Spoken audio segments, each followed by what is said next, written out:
এঁচোড় সেদ্ধ করবার সময় দিয়েছিলাম একটু হলুদ,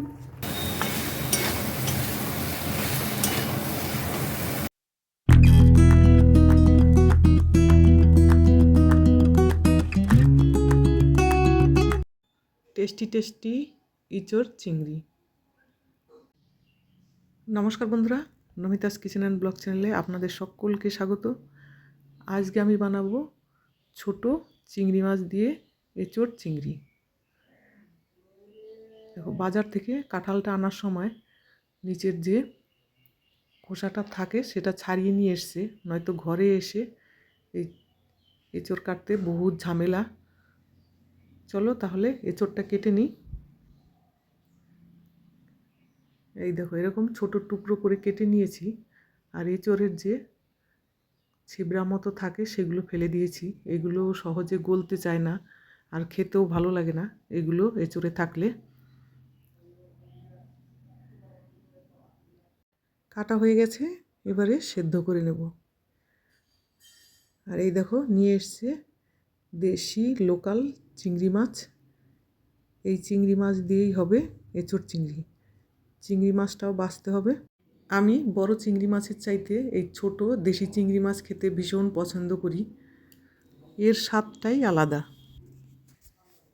এঁচোড় রান্না করতে লাগবে একটা পেঁয়াজ, একটা টমেটো, নিয়েছি একটা আলু, একটু আদা, রসুন, আর যে যেমন ঝাল খায় সেই হিসাবে কাঁচা লঙ্কা।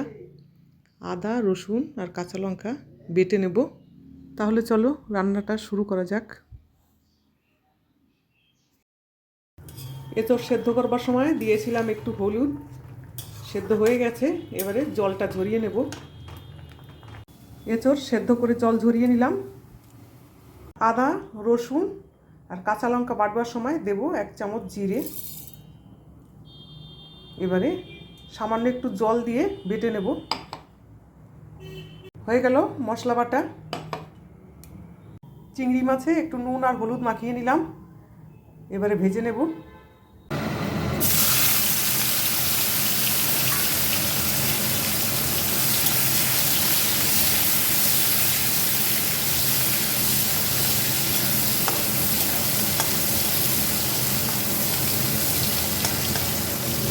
ঠিক আছে, চিংড়ি মাছ ভেজে নেওয়া, এবারে তুলে নেব। চিংড়ি মাছ ভাজা তেলের ওপরে এবারে দেব ফোড়ন, জিরে, তেজপাতা, শুকনো লঙ্কা আর গোটা গরম মশলা।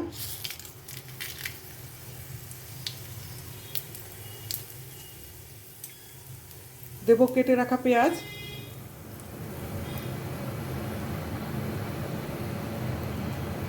প্রথমে দেব কেটে রাখা পেঁয়াজ, দেব আলু,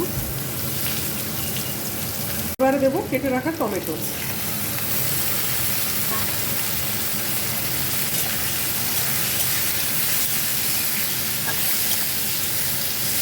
দেব একটু নুন,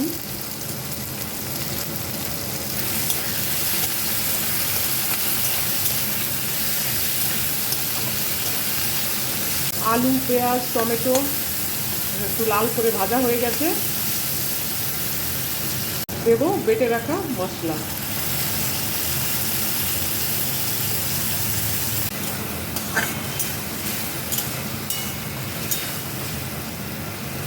দেব পরিমাণ মতো হলদি পাউডার, 1/2 চামচ ধনে পাউডার আর কাশ্মীরি লঙ্কা পাউডার। কালারের জন্য দিয়ে দিচ্ছি কাশ্মীরি লঙ্কা পাউডার।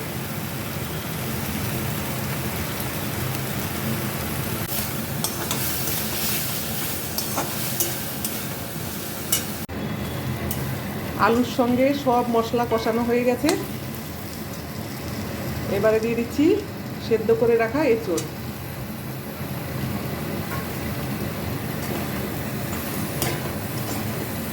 এঁচোড়টা দিয়েও কষিয়ে নিতে হবে। এঁচোড়টা দিয়ে 2 মিনিট মতো কষিয়ে নেব। ভেজে রাখা চিংড়ি মাছ,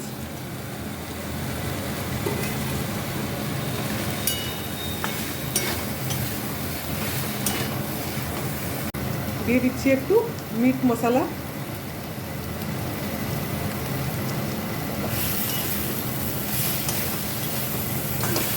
কষানো হয়ে গেছে, এবারে দেব জল।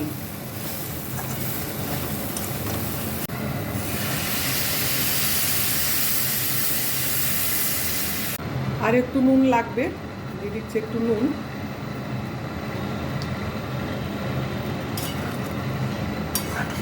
এবারে 5 মিনিটের জন্য মিডিয়াম আঁচে ঢাকা দিয়ে রাখবো।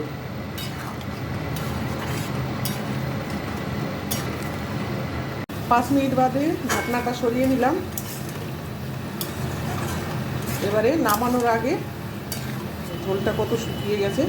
5 মিনিট বাদে দেখো অনেকটা শুকিয়ে গেছে। এরকম শুকনো খেতেই এঁচোড় চিংড়ি বেশি ভালো লাগে। এবারে নামানোর আগে দেবো একটু গরম মশলা গুঁড়ো।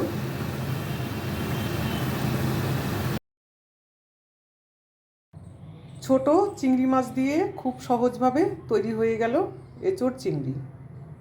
রেসিপিটা তোমাদের কেমন লাগলো অবশ্যই জানিও।